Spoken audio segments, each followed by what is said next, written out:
HPE Storage Day. Yes. Matt and I made the trek. You would think, oh, it's an easy trek, Austin to Houston. I think Matt did that. I did the San Jose to land 1 a.m. in Houston. So I arrived the day of the show a little bit early. So Matt, I'm gonna let you take the first swing at this one. Yeah. Did I tell you how much I love HPE? Just kidding. It's a love fest. It's a Friday night. Yeah, I mean, be sure to send that supercut to Randy and Jenna. So yeah, I will. Yeah, it actually was a really exciting day. They called 2023 the year of storage at HPE, which I think is interesting.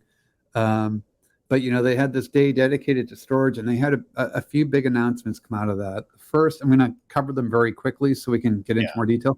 First is the release of Alletra MP, or the announce of Alletra MP, which is a single standardized kind of storage platform that allows you to do it all, right? File and block storage all on a single platform.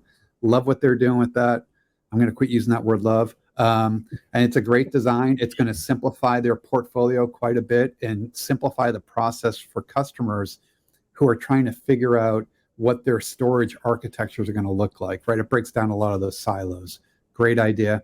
Second is, and it kind of ties into what you see in capacity on the storage front, but the opening of, or kind of offering larger block storage capabilities at a lower price point. So I think they call it enterprise block storage capabilities at mid-market prices.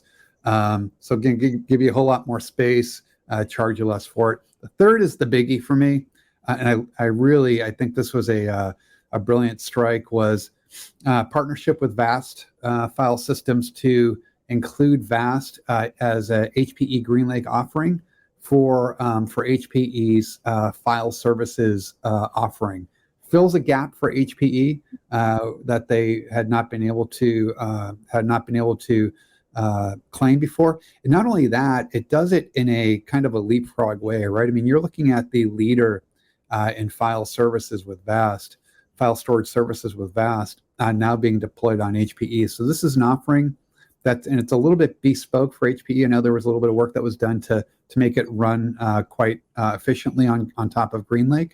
So great strike for HPE. Also great for VAST, right? VAST is a company, for those that don't know, high-end storage company, file storage company that is known for performance. That's what they do, performance and scale, right? We're talking petabytes upon petabytes of storage and highly, highly performant storage. They sell into who you would think they would sell into, right? The three-letter agencies and the really high companies where it's, they'll pay a premium. So I think that, where this is really good for VAST is it allows them to come down market, if you will, with their offering, or expands their TAM through GreenLake and makes it far more accessible to customers who might otherwise not have been able to consider them. Yeah, there were related to VAST, there were just customers who weren't comfortable with their basic newness as a company, and that's not just picking on them. It's just a reality, right? I mean, it's kind of funny. Every 1 or 2 or 3 years, a new storage high flyer. We don't call them storage companies. We call them data companies, right? Right. Yep. Forget about the storage. We're not a storage company. We do data, right? Right. Yeah, and I think this expands a vast TAM, but also gives HPE some serious high performance punch here.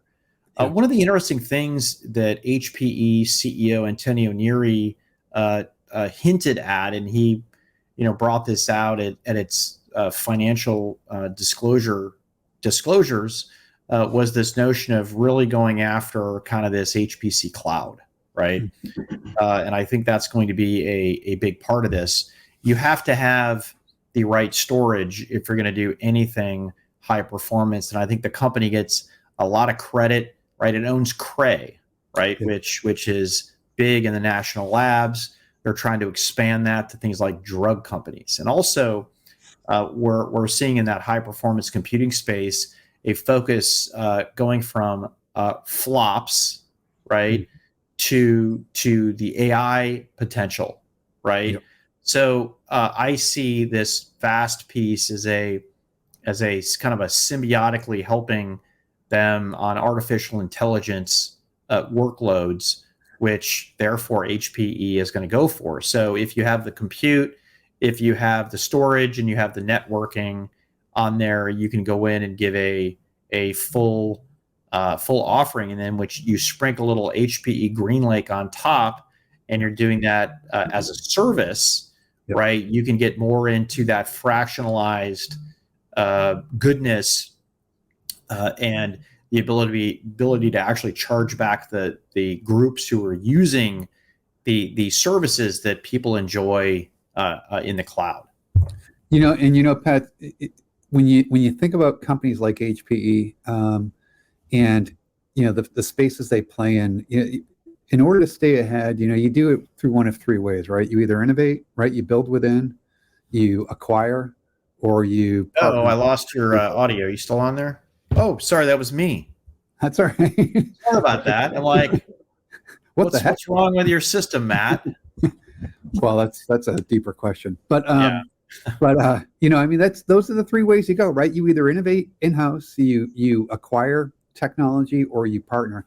And I have to say, HPE has demonstrated a strength in all three of these areas. We talked about some of the acquisitions they made a couple of weeks ago and that string they've been on, but this partnership, really, really smart partnership, because to what you're saying, it marries industry leading storage capabilities with what they've done with Cray and other companies they've acquired or technologies developed to really, they are in many ways, they are the platform for high performance computing with this partnership with VAST. So it's gonna be fun to watch this play out over the next couple of quarters.